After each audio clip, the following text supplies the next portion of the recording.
Hello বন্ধুরা, কেমন আছো সবাই? বেঙ্গল জব আপডেট ইউটিউব চ্যানেলে সবাইকে জানাই অভিনন্দন। আজ আবার একটি সম্পূর্ণ নতুন চাকরির বিজ্ঞপ্তি নিয়ে চলে এসেছি তোমাদের সামনে। ঝাড়গ্রাম জেলার শিশু সুরক্ষা দপ্তরে বিভিন্ন পদে কিছু সংখ্যক লোক নেওয়া হবে এই সব পদে: protection officer, social worker, accountant এবং assistant cum data entry operator. শিক্ষাগত যোগ্যতা চাওয়া হয়েছে ন্যূনতম উচ্চ মাধ্যমিক পাস। আবেদন করতে হবে অফলাইনের মাধ্যমে। আমি আমার ইউটিউব চ্যানেলের ডিসক্রিপশন বক্সে নোটিশ ডাউনলোড লিঙ্ক এবং অ্যাপ্লিকেশন ফর্ম ডাউনলোড লিঙ্কটি দিয়ে রাখবো। সেখান থেকে অ্যাপ্লিকেশন ফর্মটি সম্পূর্ণভাবে ফিল আপ করে জমা দিয়ে আসতে হবে হাতে হাতে ডিএম অফিস, ঝাড়গ্রাম জেলা, 209 নম্বর রুমে, অথবা আপনারা মেলেও করতে পারেন।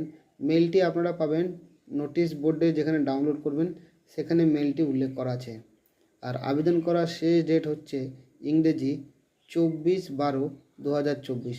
আর এই ধরনের নিত্য নতুন ভিডিও পেতে আমার এই বেঙ্গল জব আপডেট ইউটিউব চ্যানেলটিকে সাবস্ক্রাইব করবেন এবং লাইক, কমেন্ট, শেয়ার করবেন।